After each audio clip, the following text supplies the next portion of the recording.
Tommy Rex, and you're listening to today's Boondoggle. This is Mark Metcalf, and you are listening to today's Boondoggle with Bailey on Domain Cleveland Radio. You are listening to today's Boondoggle with Bailey on Domain Cleveland Radio. Yes, Kato Kalin listens to this all the time. Welcome to today's Boondoggle. Now, here's your host.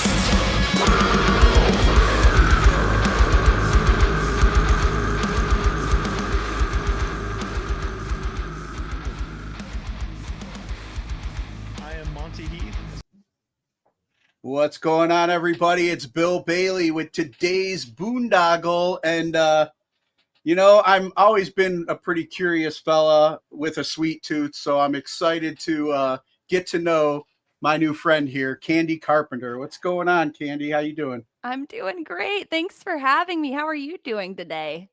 I'm doing all right. Starting to settle down after a busy day at work and, getting ready, excited to have some interesting conversation with you. Me too. I heard you fell down the rabbit hole, you said. Yeah. I've been down the Candi Carpenter rabbit hole and, it's nice. I like it, so we're going to have to get into it together. But usually when I have people on for the first time, I like to go back, like way back. Oh my gosh. So do you remember originally what you wanted to be when you grew up? Well, I wanted to be a basketball player in the WNBA when I was a really little kid. And I really am not very coordinated. So that wasn't going to work out for me. I am tall enough, but I am not good enough at not falling down. So it and then I found out I could sing, and I liked not getting bullied for a change when I would sing for people. That was nice. So I kept doing that. And I was part of a family band growing up, and my family had a gospel band that toured the Midwest. So I was just always involved in music from the time I was born. I had no choice. Well, you definitely have a gift. Like I was saying, listening to a lot of your music, I hear it for sure. But I'm sitting here. I'm in Cleveland, Ohio right now, and I was reading that you were born in Ohio. Is Toledo. Yes, Toledo. I was born in Toledo. Most of my extended family lives in Ohio. It's kind of a second home. I spent a lot of time in Ohio growing up, and touring a lot in this Midwest in general, but a lot of churches in rural Ohio with my family. Oh, nice. And then so you already kind of shared, like, you didn't have a choice too much about getting into music, but at the same time, like I said, you have a beautiful voice. Oh, what was some of your earliest inspirations when you started singing? Well, it's if you've heard any of my music now, it's probably pretty shocking that I grew up in part of a gospel band. So I listened to a lot of traditional gospel and like Southern gospel music with my family. But my first secular music idol was Leanne Rimes, and because of her, I became a champion yodeler. Like yodel, hey. I mean, I was awesome. I've still got all my trophies and this like cow print outfit I had. It was like cow print boots, cow print skirt, cow print shirt, cow print hat. I looked like such a dork, but I learned so much, coming up in country music. And now I make really weird alt rock. Well, this is the first time on my show that I had somebody break out into a yodel solo, so that was awesome. I think I'm honored. And I like I said, I've been just hit shuffle on your name, so I've heard the new stuff. I enjoy the new stuff. I enjoy the old stuff. Thanks. I want like you said, you kind of like toured with the family early on, but when was it that you started like breaking off as like a single artist? Gosh, I mean, I guess it was with my champion yodeling. I was doing a lot of talent competitions and stuff as a kid, and then when my family and I would come to Nashville, I would get the telephone book and I would call record labels and I'd be like, "Hey, can I come in and sing for you?" And they'd hang up on me, which they should have been doing. But I signed with my first producer in Nashville when I was 11, and it's like, gosh, when I think about my trajectory, I don't think I stood a chance trying to do something else because growing up around songs being written and music being played all the time and just being someone who naturally loves it, I was, of course, attracted to that being my life path. And I got on that path as soon as I possibly could. Nice. And then, so as I said, I've been, going down the rabbit hole, and, I don't know like exactly timeline wise, but one of your singles that I really enjoyed was called "Burn the Bed." Ah, thank you. You want to share a little bit about the message and story behind that one? Yeah, I had a country record deal on Sony. I think that was 2018 that song came out, I think, and it charted on Billboard country charts. It definitely so funny that, with the music I'm making now, I think people are surprised that my chart success has been at country radio, but that was my first official radio single back in the day. Nice. And then, another one that I enjoyed that I kind of like related to back, especially during my, I guess, blackout drinking days was Werewolf. Oh, from Church of Roswell. Yeah. Yeah, and I like that name too, Church of Roswell. It's like, Thank you. because of course I'm a big UFO nerd, so I think of Roswell, New Mexico, and stuff. So I don't know if that's all kind of like associated in there, but yeah, I dug 100%. that song. Awesome. Oh Yeah. yeah. I have an extraterrestrial mannequin. His name is Randy. Nice. Oh. Okay. Hey Alden, can you hear me? Can you bring Randy in here? Yeah, well, Randy's on his way. So you can meet him. Nice. And Alden too, who I have in here. This has been like your partner writing music now since the get, right? Yeah, we were actually just talking about what we're gonna do for the next album. Like we're in here. Oh, here's Randy. Thank you so much.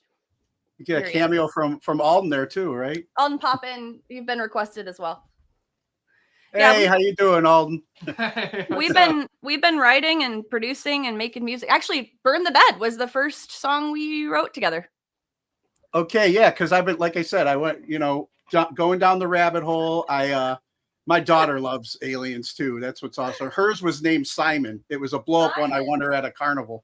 Oh, that's awesome. Yeah. I got Randy at a haunted house supply store. You can just buy anything. It's just, you can decorate your house like a haunted house if you want to. We all have free will. You can do whatever you want. Oh, I know. I got everything stored in the garage. I need to just bring it out all year. Bring it in, put it up in your house. You can. Why not? Don't let anybody tell you how you can decorate. Yeah, exactly. Well, I got my daughters still live with me, so I don't want to embarrass them too much and drive them out too early. Oh, you have to embarrass. Are they teenagers? No, my oldest just turned 25. The one that has Simon, she just turned 25, and then my youngest is 21. So yeah, then they can handle the embarrassment for sure. Oh yeah, they've had years of it with me already, so built up an immunity, I think, to it. But as I was listening on Apple, I would always see the credits, and Alden's name kept coming up. So I was, of course, going to ask, like, how long, like, when you guys connected to start working together, and how that came to be. That's funny that you mentioned "Burn the Bed" because that was like I think we started working together in 2017. Nice. And then started working with you with "Burn the Bed," and then how's the transition been to, like, where we're at today, like with Demonology now? Oh gosh, I mean, it's been a big adjustment. I feel like just ever since COVID, I've been in this process of trying to figure out who the hell I actually am. I'm underneath all the different masks I was wearing, just trying to survive in the world as an autistic person. I was undiagnosed and for most of my life, of course. And I was diagnosed, I think, like 3 years ago. And in that amount of time, I feel like I've been meeting myself for the first time. So I've been trying on lots of different musical costumes, I guess, really just trying to figure out who I am and doing it in the public eye, and which can be embarrassing, but also hopefully what people can take away from that is it is okay to be in the process of discovering yourself. You don't have to have it all figured out. Yeah, I was gonna say, I mean, maybe you feel like it could be embarrassing, but at the same time, I think it could be empowering for others out there that are still wearing those masks. We don't just wear them around Halloween time, right? No. Oh, I'm embarrassed all the time. That's why I was saying I bet your kids can take it because I humiliate myself once a day at least. And so I wanted to ask you about, like, well, I mean, let's take it back a little bit. So during COVID, you kind of had this, what was it that about this during that time frame that was like, man, I really got to find and be my authentic self. Like, what do you think contributed to that? I think so many of us were going through similar things during COVID where you're finally having a break after, you know, living under the crush of capitalism and all the things that are just expected of us every day just to survive and live in the world. Like just having that moment to take a breath and reflect and like, am I really happy? Am I doing things this way in my career because it's how I've always done them since I was a child in entertainment? Yeah. And am I really fulfilled? Am I really doing what brings me joy? And then it's like, well, no. Well, what brings me joy? Does anything bring me joy? This existential crisis I started to have, trying to figure out how to be happy. And it's a process. And then once you figure out you're not happy and that you want to get there, then you want it all at once. And then when it doesn't come, that's depressing. So, and then I'm in the music industry, maybe the most depressing industry I can think of. Yeah. Oh, it's trying to learn how to radically embrace yourself while you're in an industry where all you do is compare yourself in your success to other people and their success. Like I've had to redefine what success means to me, and to me, it just means feeling peaceful. Yeah. Um, I don't have any uh tangible skills other than being a musician and singing. Like nothing. Like I've just been doing this from childhood, so it's just what I do. I wouldn't be able to stop. So if I have to keep going because I'm gonna create art, whether or not there's a reason to, then I might as well do that with the rest of my life. Um, Success is just being able to continue to do that, I think, Yeah. and enjoying what I make and surrounding myself with people that I love, and um, it's less about that top 40 dream and just more Yeah. about making stuff and making stuff I like. So when you were creating Demonology, like, did you feel how much happier did you feel like along this process compared to, or how much more did it feel more like natural? Like, okay, this is, finally me expressing myself how I truly Well, want to express myself. well, that's scary in a whole nother way. Then it's like, oh no, now now that the real me is going to be out there for people. And like I think, yeah, writing the record, I really felt like I was being myself, but then trying to figure out how to navigate social media, which is now, of course, such an important part of Mm, promoting a project. Um, Trying to learn how to enjoy it and how to make that into part of my art and my artistic expression so that I'm not forcing it or doing stuff that I'm not proud of and chasing trends, and like it's a balancing act because as an independent artist there are so many outlets and channels and things we're supposed to be doing every day. And when you're not doing the things every day, you feel bad. Um it's it's It's a marathon, not a sprint, as they say. yeah. And I'm about halfway through that marathon right now, just out of breath and wishing anybody at all would hand me a paper cup of water. That's how that's how Yeah, I a feel little all the left time. there.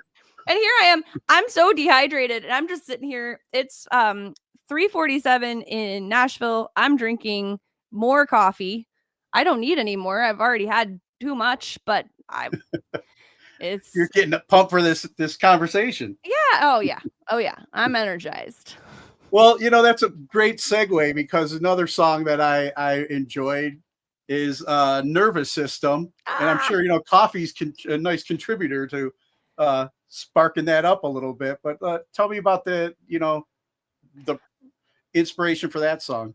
Well, what's funny, I thought that in writing Nervous System, I was just writing the most relatable song for everybody. And I had no idea at the time we were writing it that I was neurodivergent, that I was autistic, even ADHD. I didn't know.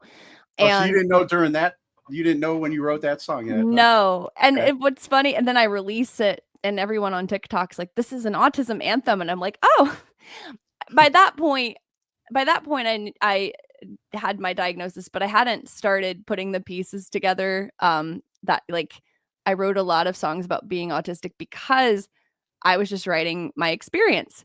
So Demonology really did help me get to know myself. That song was super duper inspired by They Might Be Giants. I don't know if you know their song. It's like, the sun is a mass of incandescent gas, a gigantic nuclear furnace where hydrogen is built into helium at a temperature of billions of degrees. I loved that song. It got me through a science test in high school. Nice. And I wanted to write a song that could help someone else get through a science test, and I wanted to learn more about my brain and all the parts of my brain, so that's where nervous system came from. Well, that's perfect timing because like my girlfriend's a firefighter EMT and she's also on the spectrum and she Awesome. is taking an anatomy class right now. So I think maybe we can play nervous system for her when she gets to that part, Yeah. help I her hope out. it helps her get through a test. Yeah, that'd be great. And then Back from the Dead, I was listening to that song and it sounds like quite a story there. Yeah, I'm not Um, allowed to tell that story. yeah, I was gonna say that's as far as you can talk is just listen to the song, right? It's the music industry, right? Ugh. Yeah, pretty much, right?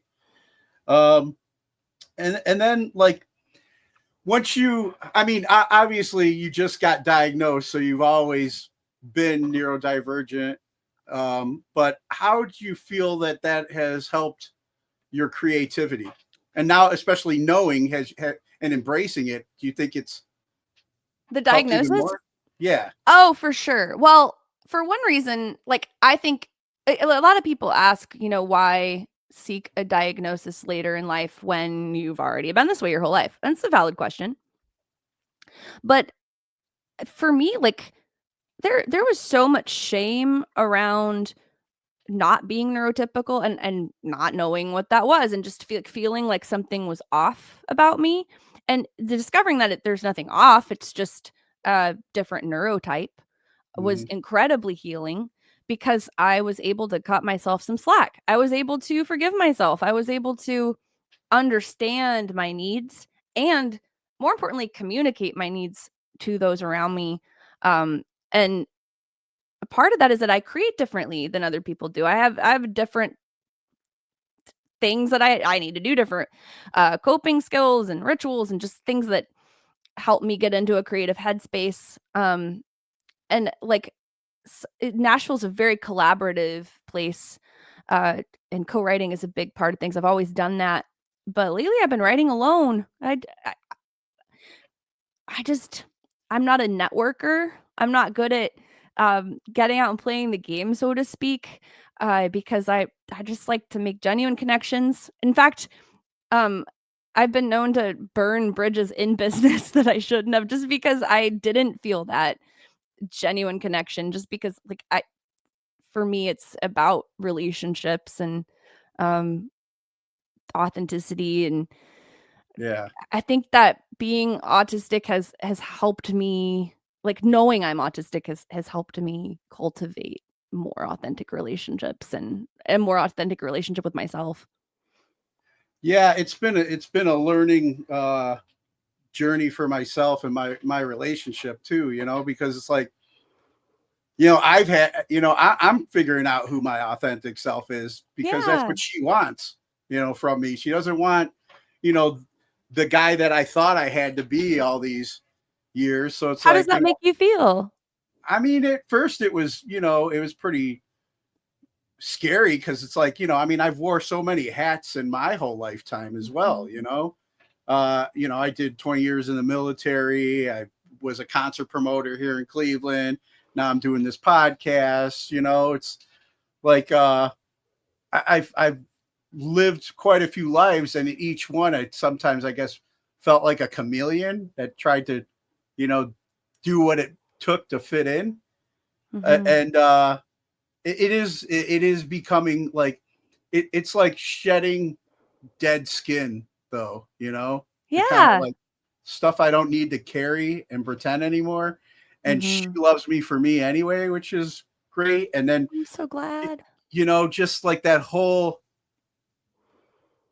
like, I mean, the way she can see things and sees the world, brings me back to seeing the world differently and being more in the moment and enjoying the little things, Yeah. not like she loves geese. I don't know if, that's like all autistic people love geese or No. anything. No, we all have special interests though, Yeah. and hers might be geese. Yeah. And but no, it's been awesome for me too, because it's like, although I'm like, we're, much older than her, it's like I, I I'm the one that's got to do some growing up, I feel, and I'm learning to grow up by she's teaching me how to grow up. Like my daughter's started the process, of me actually kind of growing up and finally being a man, and then, now she's continuing to, you know, I guess sculpt me into who I'm supposed to be. Yeah, we're never a finished project, are we? We're always growing and becoming something new. Yeah, yeah. But yeah, I don't want to hog your interview talking No, about, I asked. but but yeah, no, it's cool to, because to have, when I was reading your bio and getting ready for this, I was like pretty excited to have this conversation for just what we just been talking about as well. And I'm grateful that, you are open about it and kind of led the conversation there. Oh, You I know? don't have any other choice other than to be open. I mean, I feel like, one thing that always made me nervous as a neurodivergent person, even before I recognized I was doing this, is like trying to hide that there was something different about me, and being found out that there was something different. So just being open about it, um, it sets me free. Yeah, yeah. And it kind of like what I've been feeling lately, just finding at my core being able to, like, there's sometimes you have that voice in your head and you're like, man, I better not say that out loud or whatever. But she doesn't, she's fine with that. And she's making me more comfortable with saying, okay, well, if I'm thinking this, maybe I can say it in a loving way and we can figure out like what I mean, or what, instead of like bottling things up and keeping it down because we don't want to be embarrassed or whatever. 100%. But yeah, it's been, I mean, I'm in love. I'm happy. It's the best Good. relationship I've had in years. And first one I've really been putting the work in since I got sober. So Congratulations. That's exciting. Good for yeah, you. yeah. I got to get her one of your shirts though. I saw some of your pictures with the autism powered fuck machine, and yeah, I've she, got a lot of those. I wore like on my last tour, I wore a different autism powered fuck machine t-shirt at every show. nice, nice. Well, yeah, I can definitely vouch for that, and I I'll need tell to you get what her. though, that's not a shirt that you want to put on and forget that you're wearing. If you're going to like a restaurant or something, or you're going to see your parents and you forgot what you're wearing. I mean, it's just like Yeah, it's not a shirt I'm ashamed of, but like people will be looking at you and you'd be like, why is that guy over there staring at me? You forget that your shirt says that. yeah, yeah. Yeah, yeah, yeah. You want to remember what you're wearing when you go to like the Olive Garden, you know? Yeah, exactly. You know, would you like some more Parmesan? Oh, and Yeah. then you tell them stop, stop, but they're reading your shirt this time. Yeah. Just grinding the cheese. I'm an autism powered Parmesan machine. Yeah, awesome. Now, I wanted to ask too because, like I said, I was really excited to learn more. We never stop learning. I'm an older gentleman, 52, and I, you know, different race that I was raised by a World War II Marine, different kind of like, so her being younger than me too, she calls me a boomer all the time, but she's trying to help me get a better understanding of things. But, you're the first person that I've interviewed that identifies as non-binary. And, you know, I'm not really that educated on the manner though. I was wondering if you could give like a, explanation what that means. Yeah, absolutely. Well, when I was growing up, I never resonated with being called a girl. Um, and I didn't know any other options existed, without that representation, without knowing anybody like me as a kid. And, you know, and with Alden for the last several years, I've been saying to him, like, I don't like when people call me young lady, or like I don't feel a strong connection with the word woman. Like I don't feel like that's me.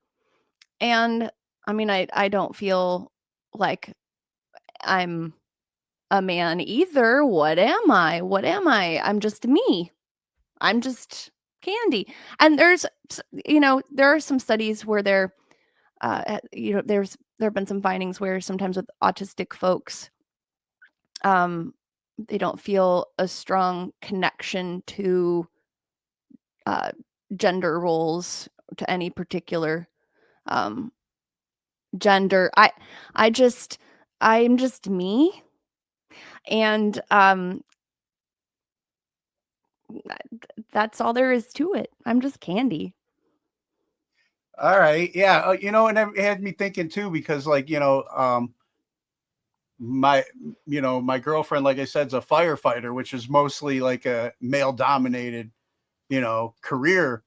And, but she's like, when we hang out and I come, like with the military background, we have like this, like, kind of like dark humor, that we get because we both like experience some messed up stuff. I mean, her more than me, unfortunately, on a daily. Um, but we cope, through humor. And sometimes it's like, I can like the stuff that I would say when I was hanging out with the guys. It's like, I can say that with her. It's so So important to be able to be yourself. yeah. And, I along those lines, I also wanted to ask too about the, um, they, them pronouns. Like, was that, part of the, what we just talked about, Yeah, yeah. I don't feel, I don't resonate with she, her, because I don't feel like a girl. I don't know what it would feel like to feel like a girl, or to feel connected um to a gender. I feel like they, them works for me. And I feel like, it's only having two options of a way a person can be in the world, to me makes no sense. Like, there's night and day, of course, but yeah. there are also all of the hours in between the sun rising and the sun setting, and everything in this universe exists on a spectrum. So why can't people exist on a spectrum? Why do we have to be anything? We've been talking so much in this podcast about being ourselves, and I feel like, so much of who I was, um, leading up to the pandemic, leading up to having that time to really reflect on myself, to come out as non-binary, to get my autism diagnosis, to really get to know the person underneath all the masks, like we were saying earlier. Uh, so much of my personality was learned from TV shows, from other people's influence, from getting punished when I didn't behave a certain way, from being told, young ladies cross their legs, young ladies do this, young ladies don't do this. Women do this, women don't do this, women can't do this. I remember wanting to be a pastor, like my dad, when I was a little kid. I was like 4 and told my dad, when I grow up, I want to be just like you, I want to be a pastor. And he looked at me and said, well, girls can't do that. Girls aren't allowed to do that in the church. And I remember being like, what? Why? Why can't I do that? What's wrong with me? And this messaging about, well, boys have to do this. Boys play with these toys. Boys wear this. Girls do this. That's just society. And we don't often consciously make the decisions for ourselves about who we want to grow up to become. So few of us get the luxury of consciously making those choices. So who's to say?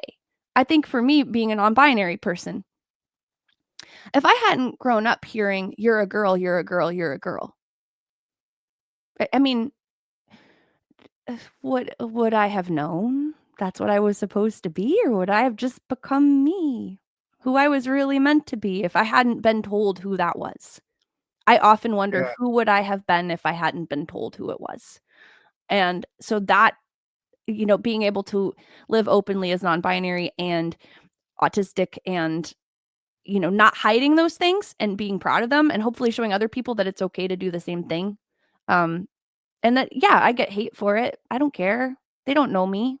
The people that know me love me, and that's what matters. I don't care what strangers think. Building a community of fans and folks that are looking for that safe space to be themselves, just like we are. And if someone doesn't want to embrace who they are and they're not ready for that, that's okay. They can come back when they are. And we'll just be over here living our best lives in the meantime. Yeah, like I said, I'm happy down in your rabbit hole. Good. Well, welcome to the rabbit hole. Check us out on Discord. I say us because it's a big group.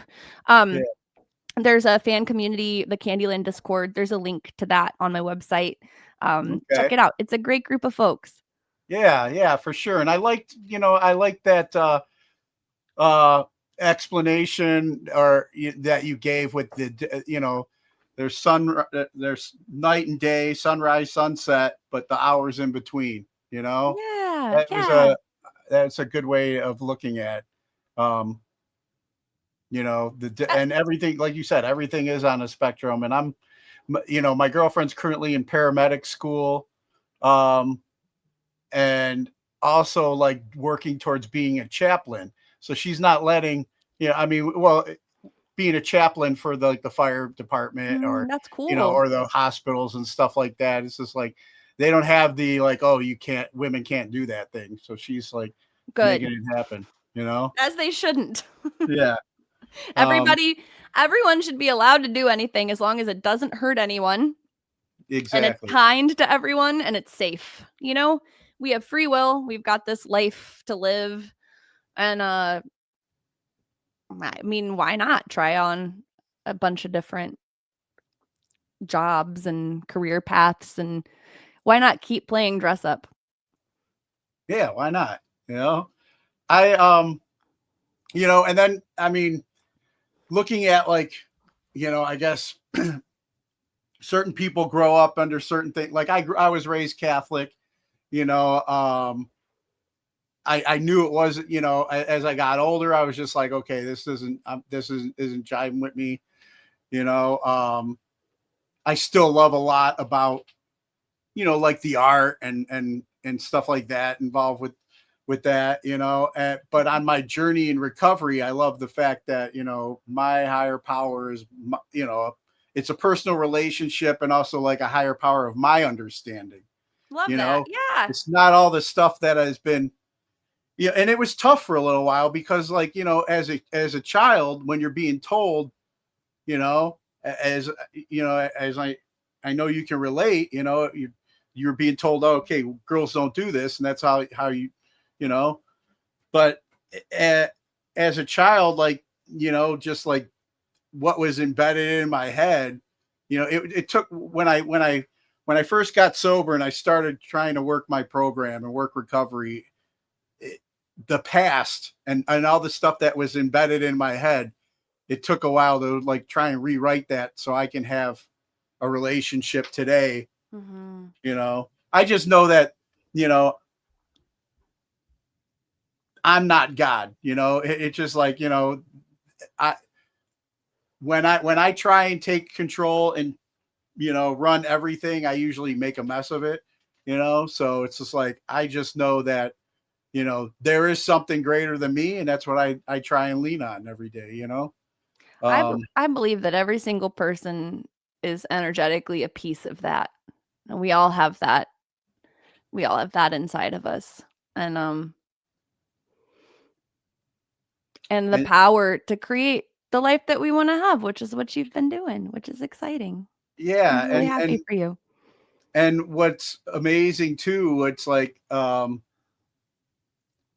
you said, we're all a piece of that. And just think like how much better this world could be, you know, if we could all remember that we're all connected, you know, but we're bombarded by the machine every day, by the matrix or whatever you want to call it, every Yeah. day, of reasons why we can't be in community. You know, we don't like you because of sex, race, whatever, you know, all the stuff that is being pushed on us, like you were saying. And I guess, I mean, is that kind of part of the inspiration for your latest single, American God?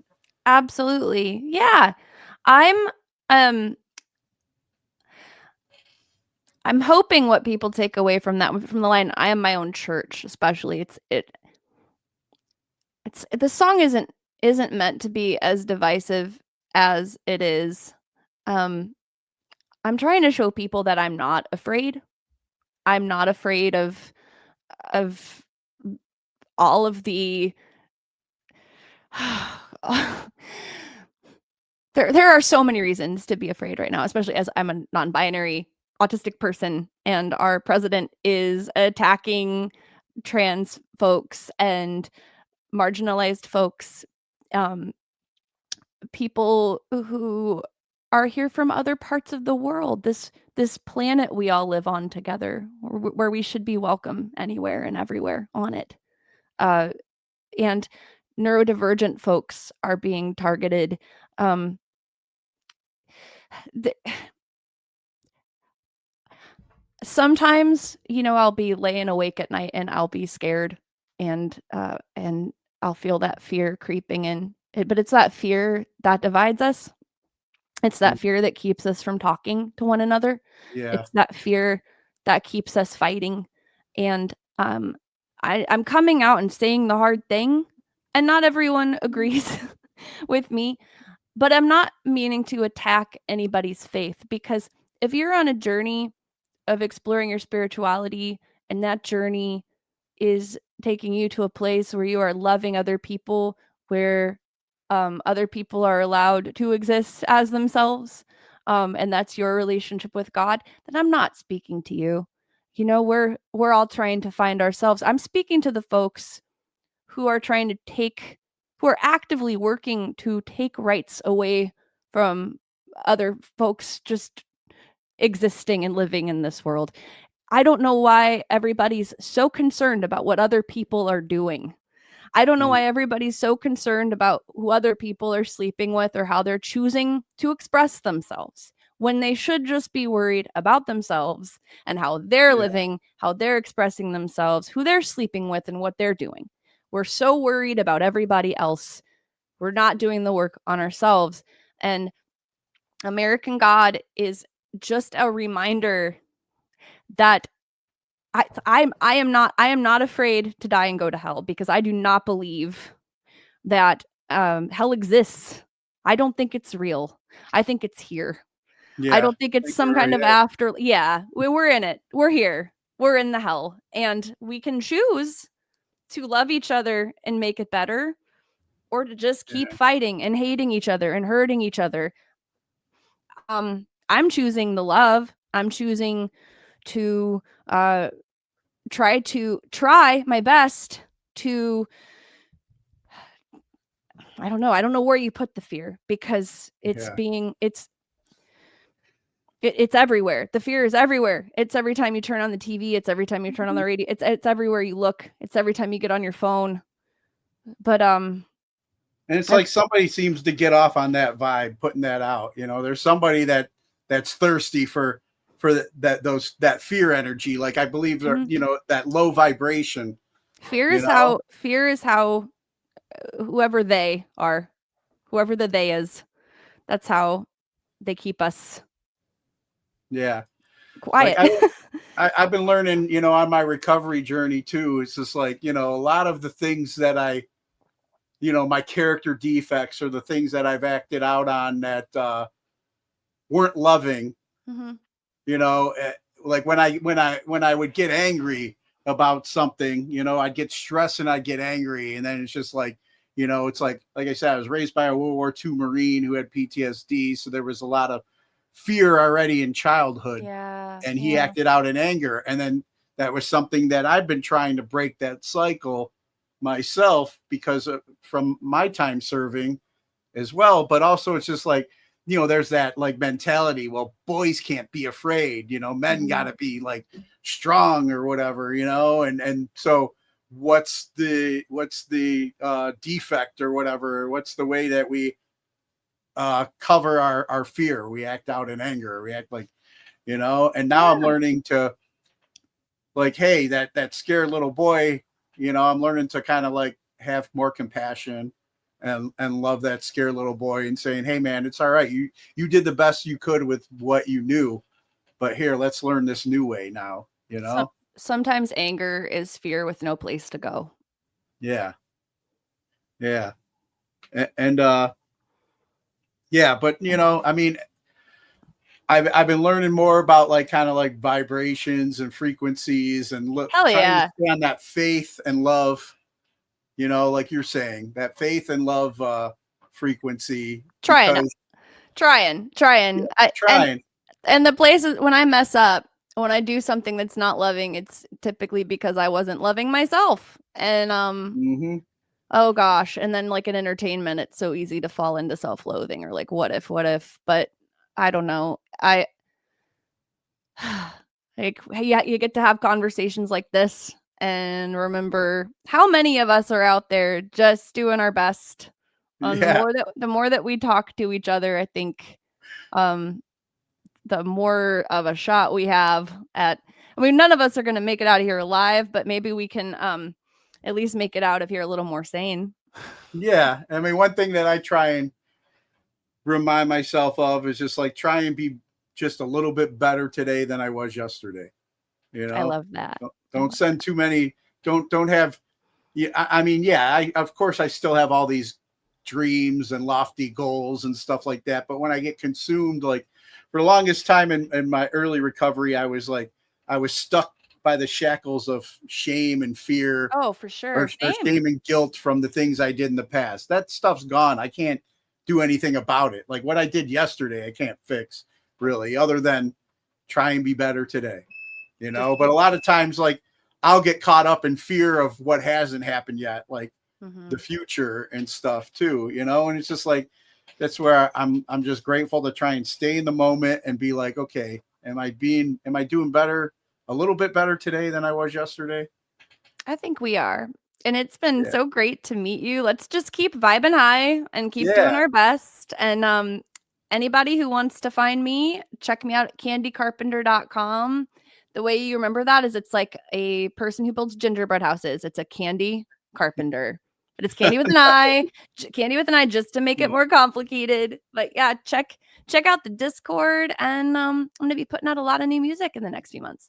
Yeah, I wanted to ask you too, any plans to tour? That'll be next year. Yeah, I'm just going to be working on this new project and releasing the music I've already recorded for the foreseeable future. But yeah, next year hoping to hit the road again. And any possibilities of Cleveland being one of those towns you get to hit? I always come rolling through Ohio. I got to come home, say hi to everybody. Well, cool. I hope next time you do, you come say hi to me because Love it. I'd like to be a new member of the family of Well, the come Candi on out. Carpenter Club. Bring your girlfriend and let's hang and have a good time. That sounds awesome. And then before I get ready and wrap up with you and let you go, I wanted to ask you a couple questions I normally ask my guests that I have on. Let's do it. You know, we were talking a lot about you know, learning to be our authentic selves and stuff, but what class do you feel should be mandatory today for kids before they graduate high school? Financial management. Like, yeah. I still suck so bad at that. I wish I had some baseline knowledge. That's the number one answer I get. Yeah, you know? yeah. Almo- Then maybe they should listen to all of us and start incorporating that. yeah, or they're doing it on purpose, you know, because That's they like to keep also us debt slaves as well, you know. yeah. Here we go. And then who are 3 people who've inspired you and you can credit for making you the person you are today? Gosh. I mean, you know, the interesting thing about that question, there are so many more than just 3 people. Like, Yeah. there are the people that influenced me for the better, the people that influenced me for the worse. And the people that I don't know that I can even answer that. I think I'm an accumulation of so many different folks. I'm just seeing a million faces flashing through my memory. I don't think I can honestly answer that. There's so many people. And for all different reasons. Yeah, I get that quite a bit too. And then, you know, a lot of people will also say, like you said, they'll have somebody that like influenced them in a negative way, but it just showed them how not to be, how they don't want to be, you know? Yeah, that's so loaded. I would need time. I would need time to really think about that one. All right. All right. Well, how about this one? Any causes or organizations that you support and encourage others to check out? Oh gosh. Off the top of my head, I just specifics. I would I would have had to come in prepared with that too. There are lots of places I work with. I just I would say that, you know, educating yourself on trans rights, on trans issues, on trans folks in general, following and like there's a great trans creator named Maybe Burke. Look into trans creators, learn about the trans experience, even if you're a cis person, especially if you're a cis person, and you don't have any trans folks in your life. The way that we grow in empathy and compassion toward one another is by making friends who are different from us and getting to know people and hearing their experiences, exposing ourselves to different folks and different people. So if you don't have trans folks in your life, follow some folks who make great content and learn about somebody different. Yeah. I like that. Like I said, I was looking to I'm a student for life. I was looking to be educated with this conversation as well, and I'm glad we are able to have it. One more question with going back to a happier time. I love asking this. What was your favorite toy as a child? Oh, Lemon, my stuffed bunny rabbit, and I still have her. Nice. So you got Lemon and you got Randy now. Yeah, you got Randy. Yep. Yeah. Awesome. Randy's not a toy though. Randy's a sentient being. I don't know what you're talking about. Yeah, is Randy going to be a co-writer for this new album too? No, Randy's just waving hello. Randy is not allowed in the writing room anymore. It's a No. distraction. Yeah. Well, it was so great chatting with you. Yeah, you too. And I'm like I said, I hope when you come back through Ohio, we can meet in real time. Me and my lady and you. I think it'd be a good Sounds time. great. Well, you have a great rest of your week, and I'll see you in Ohio soon. All right, sounds good. You take care. You too. Bye. Bye. All right! Listen up! Hold on to your seats. Grab your girls, grab your beers. Hey everybody, this is Charlie from Anthrax, and you are listening to today's Boondoggle. This is Mark Metcalf, and you are listening to today's Boondoggle with Balaam Domain Cleveland Radio. You are listening to today's Boondoggle with Bailey on Domain Cleveland Radio. Yes, Kato Kalin listens to this all the time. Welcome to today's Boondoggle. Now here's your host.